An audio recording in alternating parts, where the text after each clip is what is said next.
listrik, alat rumah tangga ya, yang bisa kita jumpai dalam kehidupan sehari-hari. Nah, di situ kita bisa melihat bahwa pada bagian power supply di sini tertulis 220 volt, 50 Hz, 75 watt. Artinya apa? Berarti ketika alat listrik tersebut bekerja pada tegangan 220 volt, maka nanti besarnya energi yang diperlukan itu atau energi yang diserap dari aliran listrik tersebut adalah sebesar 75 watt. Kemudian di sini pertanyaannya adalah, jika Pak Sastro menggunakan alat tersebut selama 12 jam, lalu berapa banyak energi yang digunakan? Nah, maka di sini kita menggunakan rumus W sama dengan P kali T. W itu adalah energi, kemudian P itu adalah daya, dalam satuannya adalah watt, kemudian T itu adalah waktunya. Nah, di sini W-nya adalah 75, kemudian T-nya adalah 12 jam, maka kita peroleh energi yang diperlukan itu adalah sebesar 900 watt hour. Nah, ini kalau kita jadikan ke dalam kilowatt hour, maka menjadi 0,9 kilowatt hour. Sehingga di sini untuk soal nomor 21 jawaban yang benar adalah C. Nah, sekarang kita lanjut pada soal berikutnya, yaitu pada soal nomor 22. Ini tentang kemagnetan.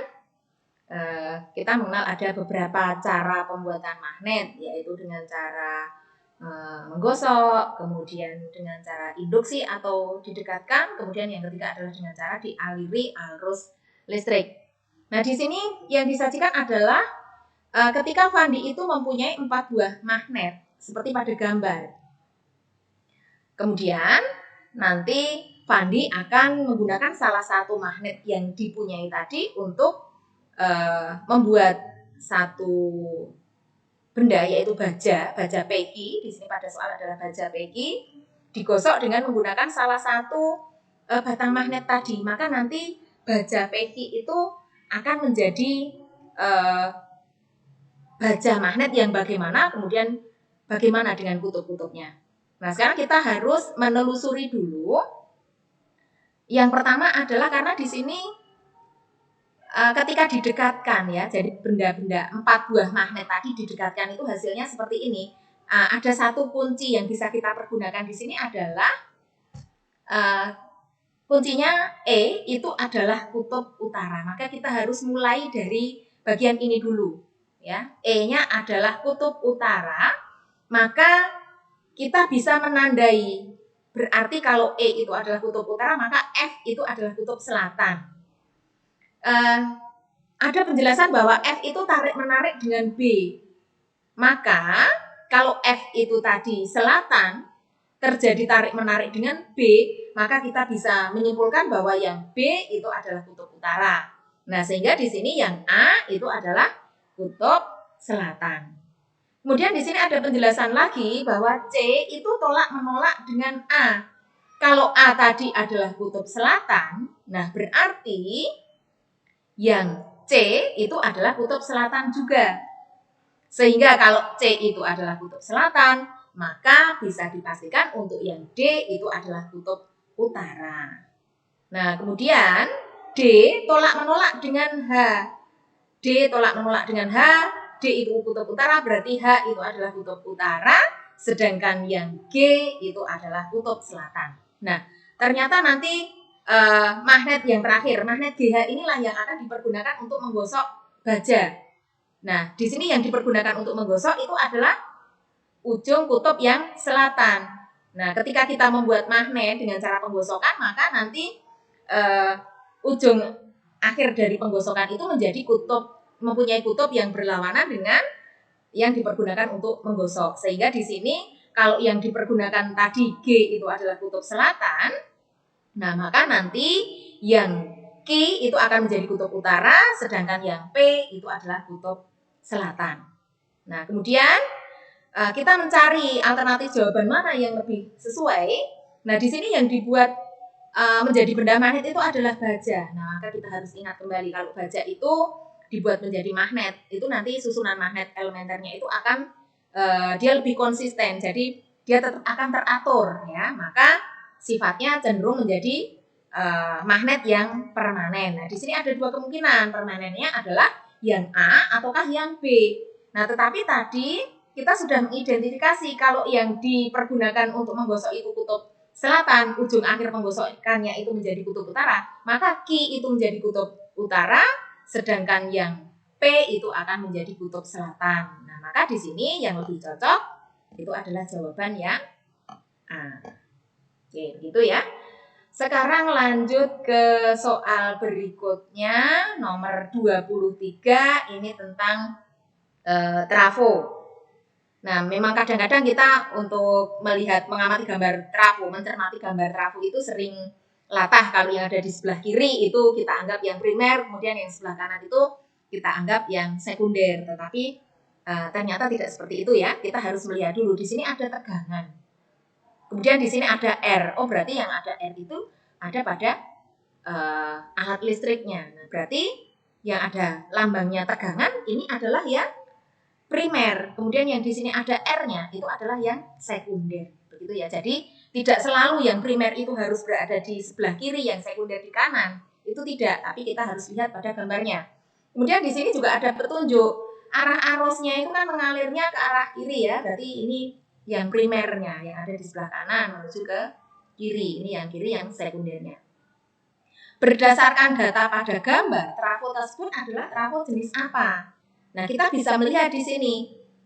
Kalau lilitannya pada lilitan primer ini jumlahnya sedikit, sementara untuk yang lilitan sekundernya itu lebih banyak. Berarti bisa kita pastikan bahwa trafo ini adalah jenis trafo yang step up. Karena jumlah lilitan sekundernya lebih banyak. Nah, di sini ada dua alternatif, A ataukah B. Tetapi kalau B, di sini kan NP, lilitan primernya malah justru lebih banyak, maka ini tidak sesuai. Nah, berarti jawaban yang benar nanti adalah A. Nah, tetapi kalau kita masih ragu-ragu apakah benar yang A, kita ingat kembali seperti ini ya. Pada persamaan trafo VP per VS itu sama dengan NP per NS, tetapi untuk kuat arusnya berbanding terbalik, jadi IS per IP. Jadi ketika di sini lilitan sekundernya itu lebih banyak, tetapi nanti pada kuat arusnya itu malah justru nanti kuat arus yang sekunder itu menjadi berbanding terbalik ya. Jadi di sini nanti harusnya IP-nya itu menjadi lebih banyak jika dibandingkan dengan IS-nya. Nah, di sini juga sebenarnya sudah ada petunjuknya. IP-nya kuat arus primernya 3 ampere, kemudian ya kuat arus sekundernya 0,5 ampere. Berarti inilah yang bisa kita pergunakan sebagai petunjuk kenapa jenis trafo ini adalah trafo yang step up. Kemudian untuk soal berikutnya kita akan masuk untuk pembahasan soal biologi ya. Kita mulai dari soal nomor 24. Soal nomor 24 di sini disajikan satu kemasan makanan. Dari kemasan makanan tersebut kemudian Nadia mengidentifikasi bahan-bahan yang ada. Dari hasil identifikasinya disajikan pada tabel berikut. Nah, dari hasil identifikasi mana yang benar? Kita lihat dulu dari yang pertama, sukrosa. Sukrosa itu apa ya? Sukrosa itu merupakan salah satu contoh dari gula disakarida. Terdiri dari 2 molekul monosakarida, maka dia dikatakan sebagai disakarida. Sebagai contoh yang sering kita temui dalam kehidupan sehari-hari itu adalah gula pasir. Nah, berarti kalau gula pasir itu berfungsi sebagai pemanis, itu adalah betul, dan dia juga termasuk golongan pemanis yang alami. Berarti dia termasuk golongan bahan aditif alami. Oke, nomor 1 betul. Kemudian yang nomor 2, asam sitrat dan natrium sitrat. Asam sitrat itu adalah suatu senyawa asam organik yang biasa kita temukan pada daun dan buah jeruk ya, berbagai macam jeruk atau sitrus. Itu biasanya terdapat asam sitrat, maka dia termasuk bahan aditif alami ya. Kemudian untuk natrium sitrat itu adalah suatu garam, tetapi garam itu juga berasal dari asam sitrat. Nah, berarti dia diolah dari bahan-bahan alami. Maka kalau di sini dia atau Nadia ini menggolongkan ke dalam aditif buatan, maka untuk yang nomor 2 ini salah. Ya, kemudian yang ketiga, karamel. Karamel adalah jenis makanan yang berupa cairan. Ini berasal dari gula yang dipanaskan melalui proses yang disebut karamelisasi. Nah, biasanya nanti ketika gula itu dipanaskan warnanya akan menjadi kecoklatan. Kita bisa memanfaatkan sebagai perisa atau bisa untuk memberi warna kecoklatan. Nah, kalau di sini sebagai pewarna maka betul. Kemudian dia digolongkan ke dalam aditif alami juga betul karena ini berasal dari gula, ya. Kemudian untuk yang nomor 4, perisa identik alami apel. Nah, kalau kita mengamati pada berbagai kemasan makanan, kalau di sana ada kata perisa, berarti bahan itu adalah bahan yang ditambahkan berupa bahan kimia sintetis, tiruan, ya, berfungsi sebagai pemberi rasa dan aroma. Jadi kalau fungsinya betul, misalnya perisa identik alami apel, maka dia berfungsi untuk memberi rasa apel. Dan itu adalah aditif buatan, betul ya, karena itu dibuat dari bahan-bahan kimia sintetis. Kemudian yang kelima, nomor 5 ini adalah alfa tokoferol. Alfa tokoferol itu adalah istilah lain untuk vitamin E. Biasa ditambahkan dalam suatu makan kemasan yang berfungsi sebagai pengawet. Nah, karena ini adalah vitamin E, maka dia sebenarnya adalah golongan aditif alami. Jadi ini kalau Nadia itu mengatakan alfa tokoferol itu sebagai aditif buatan, maka itu tidak benar. Jadi jawaban yang benar adalah nomor 1, nomor 3, dan nomor 4. Baik, sekarang lanjut ke soal berikutnya nomor 25. Ini materinya adalah ciri-ciri makhluk hidup. Disajikan bacaan tentang kaki 1000. Nah, di sini kita harus bisa mencari kata kuncinya.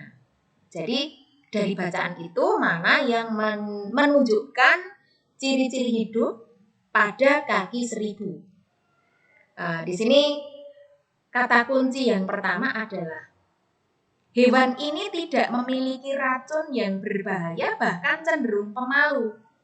Kenapa dikatakan pemalu? Kalau kita sentuh sedikit saja, maka kaki 1000 akan melingkarkan tubuhnya sebagai tanda perlindungan diri. Jadi, ini sebenarnya merupakan bentuk adaptasi dari kaki 1000 ketika dia itu mendapatkan bahaya, maka dia melindungi dirinya dengan melingkarkan tubuhnya. Berarti ini adalah ciri adaptasi. Kemudian kalimat berikutnya, kaki 1000 itu sulit dibasmi. Karena apa? Karena setiap induk betina itu bertelur, telur yang dihasilkan itu sangat banyak. Sehingga nanti ketika telur menetas, itu nanti akan bisa menghasilkan anak raya anak. Kaki 1000 dalam jumlah yang sangat banyak pula. Nah, kemudian masih pada kalimat berikutnya. Setelah menetas nanti akan menyerbu perkebunan, memakan sersa. Nah, berarti ciri yang diperlihatkan pada kalimat ini adalah yang pertama tadi menghasilkan telur, berarti dia berkembang biak, bereproduksi secara generatif dengan menghasilkan telur. Kemudian memakan sersa berarti dia membutuhkan makanan. Jadi di sini jawaban yang benar adalah yang C ya. Sorry, ini bukan B tapi yang C.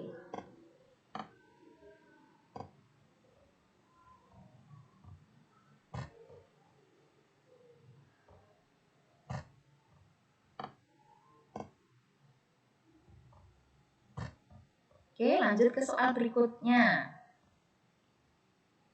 Untuk nomor 26 ini tentang klasifikasi makhluk hidup. Ini klasifikasi pada hewan.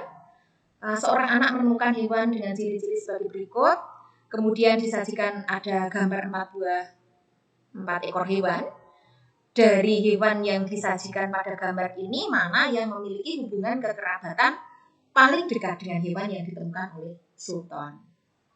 Nah, Untuk hewan-hewan yang disajikan di sini, ini kalau kita lihat, ini kan semua tubuhnya itu berruas-ruas atau berbuku-buku, sehingga kita bisa menyimpulkan bahwa hewan-hewan ini berasal dari filum Arthropoda atau hewan yang kakinya berbuku-buku atau berruas-ruas. Nah, untuk klasifikasi filum Arthropoda itu paling mudah adalah kalau kita mengidentifikasi pada jumlah kaki. Kenapa kita pilih pada jumlah kaki? Kalau kita memilih mengidentifikasi dari bagian kepala, dada, perut, itu barangkali sering membingungkan karena kadang-kadang tidak jelas mana hewan yang kepala dan dadanya bersatu atau mana yang dada dan perutnya bersatu. Kalau kita mengidentifikasi dari antena itu kadang-kadang tidak kelihatan dengan jelas. Nah, maka yang paling mudah untuk mengidentifikasi anggota dari filum Arthropoda itu adalah kita amati pada jumlah kakinya. Nah, sebagai penjelasan di sini ditampilkan tabel kalau jumlah kakinya 1 atau 2 pasang setiap ruas tubuh. Ingat ya, 1 atau 2 pasang tiap ruas tubuh. Berarti ini kakinya banyak. Maka dia dikatakan kelas Myriapoda, hewan yang berkaki banyak. Contohnya apa? Lipan. Kalau lipan itu hanya 1 pasang setiap ruas tubuh, seperti pada gambar yang A. Kemudian keluwing, seperti pada soal yang sebelumnya tadi, disajikan gambar keluwing, itu yang dia mempunyai 2 pasang setiap ruas tubuhnya. Dia adalah anggota dari Myriapoda. Kemudian yang kedua adalah yang mempunyai 3 pasang kaki, atau dengan kata lain, kakinya adalah 6 buah. Maka dia masuk ke dalam kelas insekta atau serangga, di mana di muka bumi ini anggota dari kelas insekta atau serangga itu paling banyak jumlahnya jika dibandingkan dengan anggota dari kelas-kelas arthropoda yang lain. Nah, di sini kita bisa melihat contohnya apa saja. Ada kupu-kupu, lebah, kumbang, nyamuk, dan masih banyak lagi contoh-contoh lain. Belalang itu juga masuk di sini ya. Kemudian yang mempunyai 4 pasang kaki atau 8 buah kaki, nama kelasnya adalah Arachnoida. Di sana contohnya adalah laba-laba dan kalajengking. Kemudian yang terakhir yang mempunyai 5 pasang kaki atau 10 buah kaki, Decapoda, sering juga disebut sebagai crustacea. Ini contohnya adalah udang dan kepiting. Nah, di sini kalau kita lihat dia mempunyai 3 pasang kaki. Oh, berarti dia adalah kelas insekta ini. Kalau yang A, ini berarti dia kelasnya yang nomor 1, yang Myriapoda. Kemudian kalau kumbang, ini kakinya ada berapa? Ada 3. Oh, berarti ini yang hubungan kekerabatannya paling dekat. Sama-sama berasal dari kelas insekta. Kalau yang ketiga ini laba-laba, jumlah kakinya ada berapa? 4. Nah, berarti dia adalah anggota Arachnoida, bukan anggota insekta. Nah, ini kelasnya adalah Arachnoida. Kemudian yang terakhir, udang, dia nanti kekerabatannya dekat dengan kepiting. Nah, di sini maka nanti jawaban yang benar adalah yang B. Oke, baik, lanjut ke soal berikutnya. Organisasi kehidupan di sini masih tentang sel ya. Disajikan gambar sel, kemudian di sana ada satu aktivitas yang diuraikan pada kutipan. Pada eukariota ada suatu organel yang ditemukan bebas di sitoplasma atau dia dapat juga ditemukan terikat pada bagian luar retikulum endoplasma. Sebagian besar protein diproduksi olehnya. Sementara yang terikat dalam retikulum endoplasma biasanya nanti dia juga akan membuat protein yang nanti ditujukan untuk dimasukkan ke dalam membran. Nah, berarti ini yang dimaksud di dalam bacaan ini adalah organel tersebut berfungsi untuk sintesis protein. Nah, mestinya di sini anak-anak sudah mengenal berbagai macam organel sel ya. Nanti bisa dipelajari lagi bentuk-bentuk organel sel itu seperti apa. Kemudian ciri khas bentuknya apa, namanya apa, serta dengan fungsinya. Nah, di sini tadi kita sudah mengidentifikasi kalau ini berarti maksudnya organel yang berfungsi untuk sintesis protein. Nah, siapa yang bertugas untuk sintesis protein? Nah, organelnya adalah ribosom. Nah, yang mana ribosom? Kita lihat mungkin dari gambar yang lebih besar, meskipun untuk yang sebelah kanan ini bukan pada sel hewan ya, tapi pada sel tumbuhan. Ribosom itu biasanya bisa ditemukan melekat pada retikulum endoplasma. Seperti ini ada retikulum endoplasma kasar. Mengapa dikatakan retikulum endoplasma kasar? Karena dia ditempeli dengan ribosom. Nah, berarti ribosom itu yang titik-titik kecil ini. Nah, kalau kita cari pada gambar yang di sebelah kiri, yang mana? Oh, berarti ini yang nomor 8. Oke, itu nanti silakan anak-anak pelajari. Di sini sudah disajikan dengan lengkap organel-organelnya itu seperti apa, bentuknya atau ciri khasnya, kemudian masing-masing fungsinya itu seperti apa. Silakan nanti dipelajari. Sekarang kita lanjut pada soal berikutnya nomor 28, ini tentang jaring-jaring makanan. Pada ekosistem kebun dan ekosistem sawah ditemukan ada beberapa makhluk hidup seperti yang disajikan pada gambar. Kemudian pada ekosistem tersebut, makhluk hidup itu saling berhubungan dalam peristiwa makan dan dimakan sehingga terbentuk jaring-jaring makanan seperti pada gambar ini ya. Kemudian pada suatu ketika karena belalang itu populasinya sangat banyak sehingga petani itu merasa dirugikan dengan kehadiran belalang. Petani memutuskan untuk membasmi hama belalang. Jadi hama belalang ini dibasmi. Nah, akibatnya bagaimana?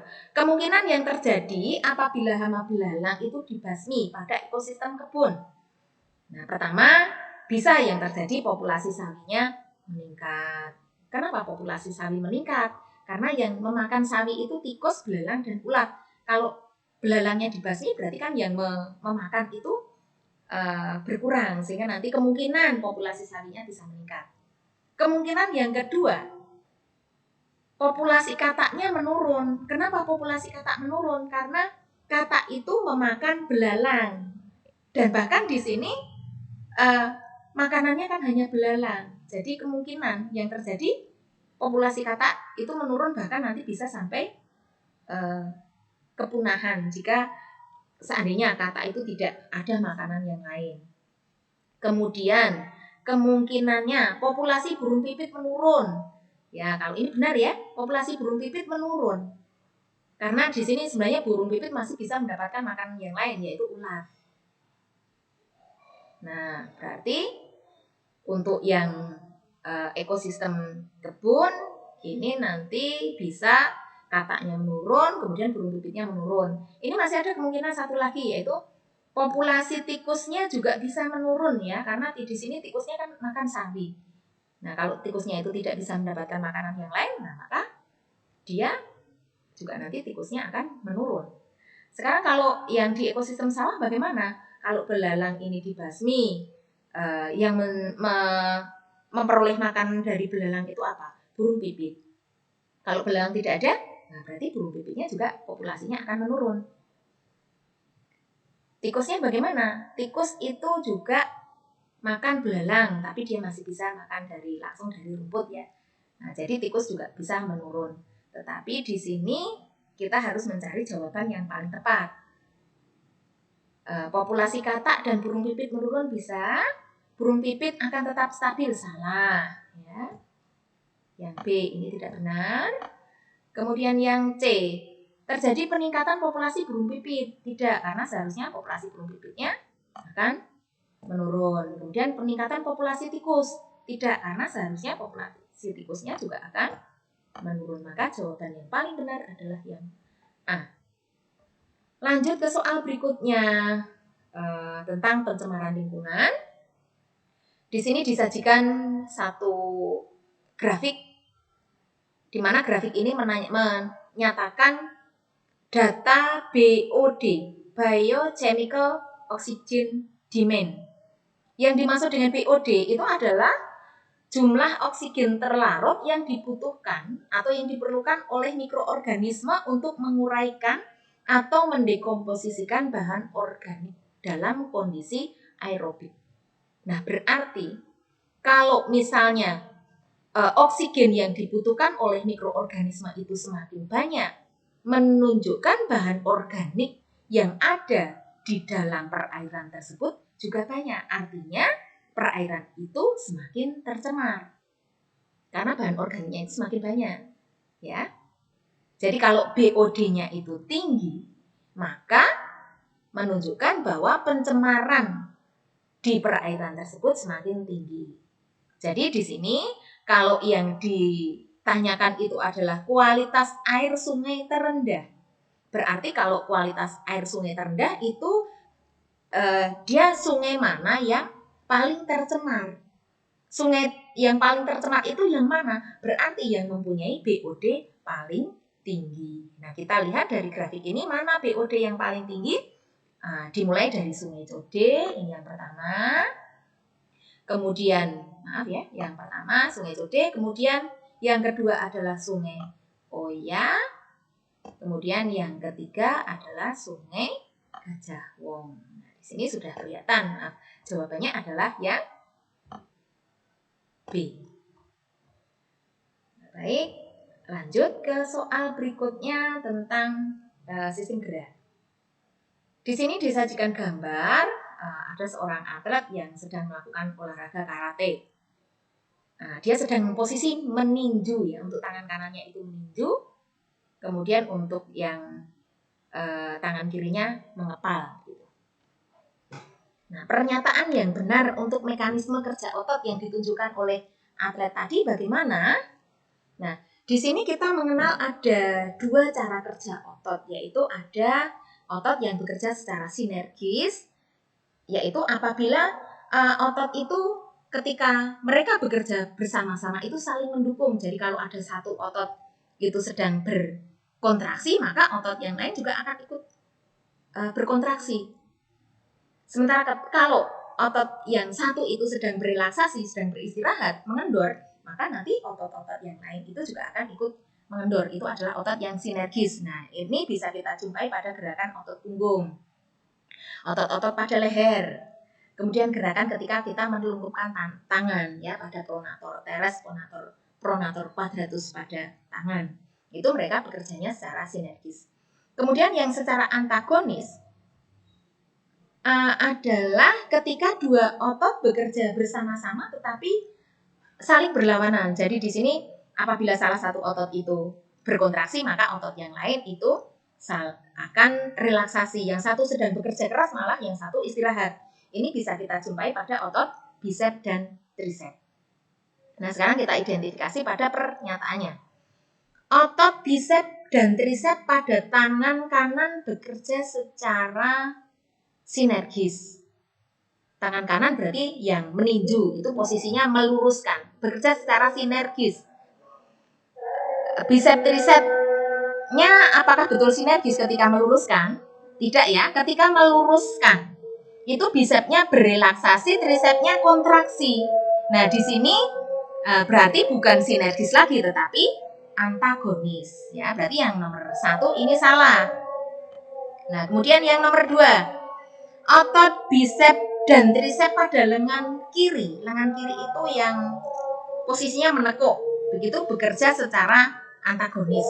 Nah, ini berarti posisinya menekuk, mengangkat lengan bawah ya. Jadi pada posisi mengangkat lengan bawah, menekuk.